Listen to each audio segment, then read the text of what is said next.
அன்றைய நாள் முழுவதும் முகிலனை தேடிய சுபாக்கு எஞ்சியது ஏமாற்றமே. அடுத்த நாள் சோர்த்து போய் ஸ்கூலுக்கு நடந்த சுபா. ஏய் சயின்ஸ் சாரு ஏன் வரல? வேற ஸ்கூலுக்கு போயிட்டாரா? இன்னைக்கு வந்திருப்பாரா? அடுக்கடுக்காக கேள்விகளை அவள் தொடுக்க. ஏய் படுத்தாத, வேணும்னா கிட்ட போய் கேளு முறைத்தாள் கனி. நீயும் வா விரட்டென்று திரும்பினாள் கனி. ஓ, அவ்வளவு தைரியம் வந்துருச்சா? இருவரும் பேசிக் கொண்டிருக்க பியூன் தாத்தா டீ வாங்க வெளியே கிளம்ப. தாத்தா சயின்ஸ் சாரு ஸ்கூல் மாறிட்டாரா? தயங்கியபடி சுபா கேட்க. அவராமா, பொண்ணு பார்க்க தஞ்சாவூருக்கு போயிருந்தாரு, இன்னைக்கு வந்துட்டாரே. கேட்டதும் சுபாவின் முகம் இறுகியது. விறுவிறுவென கிளாஸுக்குள் நுழைய உள்ளே முகிலன் போர்டில் எழுதி கொண்டு இருந்தான். அடுத்த 45 நிமிடங்கள் வெறுப்புடன் கடந்து போக சாப்பீஸ் கடன் வாங்க கிளாஸுக்குள் வந்தாள் தமிழ் மேம். சார் போன விஷயம் என்னாச்சு? அது சரிப்பட்டு வரல மேம் என்று முகிலன் சலித்து கொள்ள. அப்ப சாப்பாட்டுக்கு திண்டாட்டம்தான். சிரித்த தமிழ் மேம் வெளியேற சுபாவின் முகத்தில் பல் எரிய ஆரம்பித்தது. கனியை பார்த்து சுபா பல்லை காட்ட, சீ மூடு, ஓன் வயசு என்ன அவரு வயசு என்ன? கனி கேட்பதும் சரிதான். முகிலனின் மேல் உள்ள ஈர்ப்புக்கான அர்த்தம் அவளுக்கு புரியவில்லை. பூப்படைந்து விட்டாளே ஒழியே அதற்கான மனமுதிர்ச்சியை அவள் அடையவில்லை என்பதுதான் உண்மை. உனக்கு பொறாம. உதட்டை சிலுப்பிய சுபா உள்ளங்கையில் கன்னத்தை பதித்து விழிகளுக்குள் முகிலனை சிறைப்படுத்தினாள். ஏய் கிணத்துக்குள் இருந்து கனி அழைப்பது போல் ஓர் உணர்வு. பெருமூச்சு விட்ட சுபா சுய நினைவுக்கு திரும்ப. ஏண்டி பெல் அடிச்சு 15 நிமிஷம் ஆச்சு, ரீச்ஸும் வரல. பதில் சொல்லாமல் சிரித்த சுபா கனியின் கன்னத்தை கிள்ளி குஞ்சினாள் சுபா. 3 மாதங்கள் கடந்து போக கால் பரிசை முடிந்து முகிலன் பேப்பருடன் உள்ளே வந்தான். ஒவ்வொரு பேராக வாசித்து கொண்டிருந்தவன் சுபாவின் பெயரை அழைத்தான். தாவணியை சரி செய்தவள் எழும்ப அவளது மூஞ்சில் பேப்பரை தூக்கி எறிந்தான். மொத்த கிளாஸும் சிரித்தது. கலங்கிய விழிகளோடு பேப்பரை விரிக்க 2 கீழ் 50. கிளாஸ் முடிய சுபா 12:30 மணிக்கு லேபுக்கு வா. அதட்டியவன் வெளியேற தலையாட்டியவள் கண்ணீரை துடைத்தாள். கைகளை பிசைந்தபடி சுபா லேபுக்குள் நுழைய சாப்பிட்டு கொண்டிருந்தவன் கையை கழுவினான். அவளுடைய விழிகள் தரையை வெறித்து பார்த்து கொண்டிருக்க 9ஆம் வகுப்பு ப்ராக்ரஸ் கார்டை எடுத்து நீட்டினான். நீ நல்ல படிச்ச பொண்ணுதான. போன வருஷம் எல்லாம் 80, 90 வாங்கி இருக்க. இப்ப என்னாச்சு? உன்கிட்ட தான் கேக்குறேன். சுபா, உன்கிட்ட தான் பேசுறேன். எனக்கு படிக்கிற பசங்களதான் எனக்கு பிடிக்கும். டேபிளில் இருந்த போஸ்ட் கவரை அவளிடம் தள்ளிவிட்டான். உள்ளே 2 போட்டோக்களும் ஜாதகமும் வெளியே வந்து விழுந்தது. பாரு, இதுல ஒரு பொண்ணு தமிழ் டீச்சர், இன்னொரு பொண்ணு டீச்சர் ட்ரைனிங் முடிச்சு இருக்கா. நீ மாடு மேய்க்குற ஐடியாவுல இருக்கியா? அவன் கத்த கத்த சுபாவின் கண்களில் பொல பொலவென கண்ணீர் கொட்ட ஆரம்பித்தது. அழுறத நிப்பாட்டு, மூஞ்சிலையே முழிக்காத.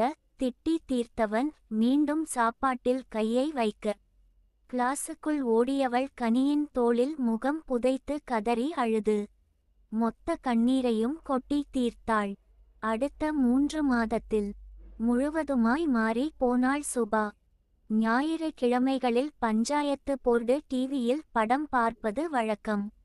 கனி அழைக்கும் போது எல்லாம் செல்ல மறுபவள். புத்தகத்துக்குள் மூழ்க ஆரம்பித்தாள். அரையாண்டு முடிய பேப்பர் கட்டுடன் முகிலன் சைக்கிளில் கிளம்ப கனியும் சுபாவும் வீட்டை நோக்கி நடந்து கொண்டு இருந்தார்கள். ஏய் சாரு டீ என்றாள் கனி. சி, சும்மா வாடி, அதட்டிய சுபா தலையை கவிழ. வீட்டுக்குள் நுழைந்த முகிலனின் கண்ணுக்குள் சுபா வந்து நின்றாள். சுபாவின் பேப்பரை தேடி எடுத்தான். ஒவ்வொரு கேள்விக்கும் நச் நச் என அவள் பதில் எழுதி இருக்க அதிர்ச்சியும் ஆச்சரியமும் அவன் முகத்தில். பச்சை இங்கி ரேங்கில் மார்க்குகளை அவன் போட்டு கொண்டிருக்க இறுதியில் 99 கீழ் 100. அவனே தேர்வு எழுதியது போல் ஓர் உணர்வு அவனையும் அறையாமல் அவனது உதட்டில் சிரிப்பு வந்து விழுந்தது. அதன் பின் அவ்வப்போது அவன் சுபாவை பார்த்தாலும் குனிந்த தலை நிமிராமல் கடந்து செல்வாள். 10ஆம் வகுப்பின் கடைசி நாள் அன்று கால் டிக்கெட்டுகளை வாங்கிய மாணவ மாணவிகள் ஒவ்வொரு ஆசிரியர்களிடமும் ஆட்டோ கிராப் வாங்கி கொண்டு செல்ல முகிலனின் விழிகள் சுபாவை தேடியது. இறுதிவரை அவள் வந்தபாடு இல்லை. நேராக 10 கிளாஸுக்குள் நுழைந்தான். கடைசி பெஞ்சில் உட்கார்ந்து இருந்தவள் முகிலனை பார்த்ததும் நிமிர்ந்தாள். ஆல் தி பெஸ்ட் என்றான். சுபா தலையை ஆட்ட கிளாஸை விட்டு வெளியே வந்தவன் மீண்டும் நுழைய தாவணியை சரி செய்து கொண்டிருந்தவள் விருட்டென்று திரும்பினாள். Hey sorry. பாக்கெட்டில் இருந்த ஹீரோ பெண்ணை எடுத்து நீட்டி நல்லா எழுது புரியுதா?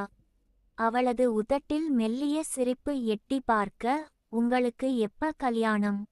எனக்கா? அன்னைக்கு போட்டோ காட்டுனீங்களே என்றவள் மெதுவாக முனங்க உதட்டை பிதுக்கியவன் சிரித்தபடி வெளியேறினான்.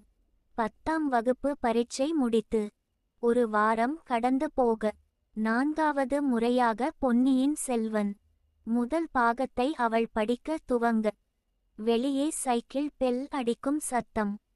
தரையில் படுத்து கிடந்தவள் தலையை வெளியே நீட்ட வாசலில் ஸ்கூல் பியூன் சுந்தரம் தாத்தா. விரட்டென எழுந்தவள் வாசலுக்கு செல்ல ஒரு அட்டை பெட்டியை எடுத்து நீட்டியவர். முகிலன் சார் ஊருக்கு போறப்ப குடுத்தாருமா, இன்னைக்குதான் எனக்கு நேரம் கிடைச்சிச்சு. அவர் கண்ணில் மறைந்ததும் விறுவிறுவென அவள் பிரிக்க உள்ளே பொன்னியின் செல்வனின் 6 புத்தகங்கள். பாகம் 2 எடுத்து விரித்தாள். அன்புடன் முகிலன் அவனது கையெழுத்து. அதே நொடி பொழுதில் கனி வீட்டுக்குள் வர சுபா அட்டை பெட்டியை மறைக்க ஏய் என்னது இது? கையில் இருந்த புக்கை பறித்தாள். ஓ கதை இப்படி போகுதா? நடக்கட்டும் நடக்கட்டும். கனி கிண்டல் அடிக்க சுபாவின் கணங்கள் சிவக்க ஆரம்பித்தது. சீப்போடி கனியை வெளியே தள்ளி கதவை தாளிட்ட சுபா பாயில் குப்புற படுத்தாள். ஜூன் முதல் நாள் அன்று ஸ்கூலுக்குள் நுழைந்த மொத்த கூட்டமும் 10th மார்க்கை தெரிந்து கொள்ள ஆபீஸ் ரூமுக்குள் நுழைய ஏய் சுபா போர்ட்ட பாரு, நீ தான் ஸ்கூல் ஃபர்ஸ்ட். கனி கத்த சுபாவின் கால்கள் கெமிஸ்ட்ரி லெப்பை நோக்கி நடந்தது. விறுவிறுவென நடந்தவள் விரட்டென கதவை திறக்க உள்ளே 50 வயதை மதிக்க தக்க பெண்மணி. யாரு மா? Chemistry sir. சுபாவின் விழிகள் பரிதவித்தது. அவரு டிரான்ஸ்பர்ஸ் ஆயிடாருமா? மேம். அதுதான் சொன்னேன்ல, அவரு வேற ஸ்கூலுக்கு போயிட்டாரு. சைக்கிளை எடுத்தவள் விறுவிறுவென வீட்டை நோக்கி வேகம் எடுத்தாள். வீட்டின் பூட்டை திறந்தவள் பொத்தென விரித்து கிடந்த பாயில் விழுந்தாள். பெருக்கெடுத்த கண்ணீர் அவளது கையில் வழிந்தோடி தலையணையை நனைத்தது. ஆடுகளை கட்டிய மரகதம். கண்ணு, நீ தான் ஸ்கூல் ஃபர்ஸ்டாமே. வீட்டுக்குள் வேகமாக நுழைய அழுகையை அடக்கியவள் கண்களை இறுக மூடினாள். பொழுது இருளை ஆரம்பித்தது. விரட்டென எழுந்த சுபா கோபத்தில் முகிலன் கொடுத்த அட்டை பெட்டியை கவிழ்க்க பொன்னியின் செல்வன் புத்தகத்துக்கு இடையில் இருந்த காகித துண்டு காற்றில் பறந்தது. எடுத்தவள் விரித்தது படித்தாள். சுபா 10th ஸ்கூல் ஃபர்ஸ்ட் வாங்குவேன்னு எனக்கு நல்லா தெரியும். கூட்டல் 2 லையும் ஒழுங்கா படிக்கணும் புரியுதா? இப்படிக்கு முகிலன் அவனுடைய கிறுக்கலில் அந்த 2 வரிகள்